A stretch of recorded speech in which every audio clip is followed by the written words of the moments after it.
Fellas, before I start this video, go check out GTA.com.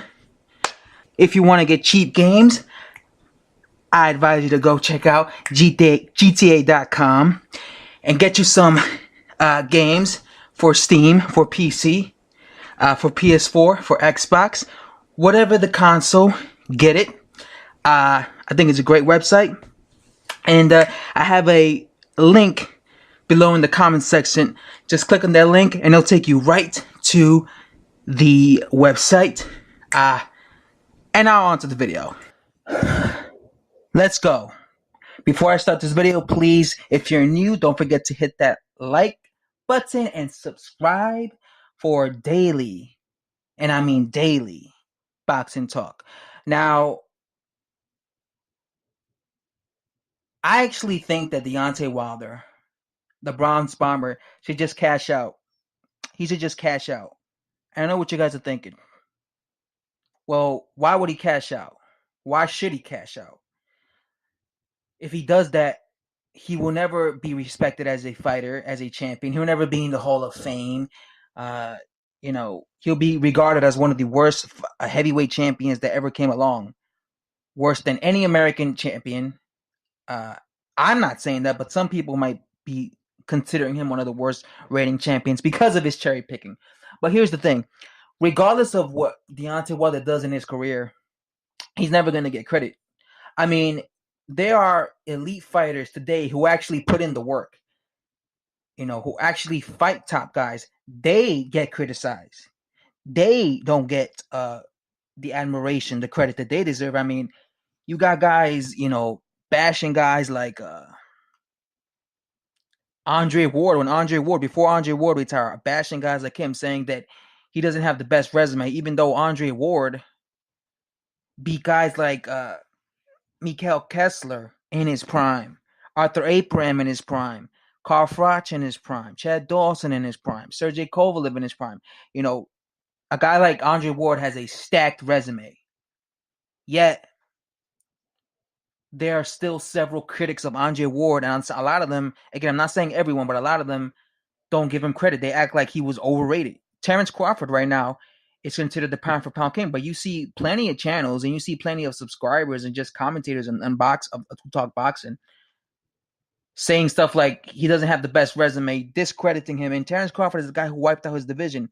So even top guys, even guys who actually put in the work, they don't get credit for doing stuff that they should be getting credit for.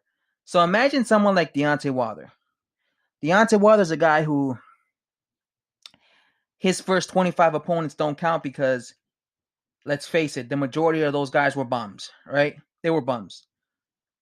To be honest with you, the best guy in his resume, you could say, is Gerard Washington, Arthur Spilka, and Bermane Stiverne. Bermane Stiverne, I've always felt, was the most overrated champion of all time. I think he's overrated. Somebody like Gerard Washington is like top 25 heavyweight at best. Arthur Spilka put on a great performance, but he's like a top 30 heavyweight at best. So his best wins were against top 30 heavyweights. But besides the point, here's the thing. Even because he has such a bad resume, he is under a lot of criticism.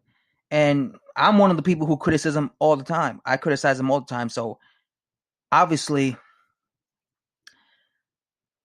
it's granted, right? But here's the thing. Even if he fights top guys, even if he fights Luis Ortiz next, even if he knocks him out next, even if he fights Anthony Joshua next, even if he knocks him out in 2 rounds, even if he fights Dillian White, a guy that everybody seems to think is that he's ducking, even if he knocks him out in 2 rounds in England, which he would knock him out, I believe, in the 5 rounds.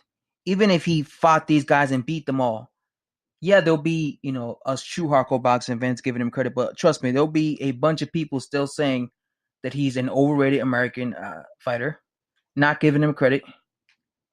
So, and I know this will be the case because, again, even elite fighters, guys who put in the work, they get crucified. Even, like I said, Vladimir Klitschko was getting crucified when he was the best heavyweight in the world, when he was in his prime. He was getting crucified by a lot of channels were saying that he was overrated. So, or just people, boxing fans. So I believe that Wilder is one of those guys that he's never going to get respect no matter what he accomplishes in his career. So why not just have him cash out? Why not have him, like say, fight Luis Ortiz, beat him, fight Dillian White, make that $4 million, then fight Anthony Joshua, make that $15 million, win or lose, and then retire, because win or lose, he would have still made that bank. And like I said, regardless, even if he went on to wipe out the division for the next 10 years, he will still never get credit by a lot of boxing fans, because he's very hated on. Deontay Wilder is a very hated boxer, and that's a lot.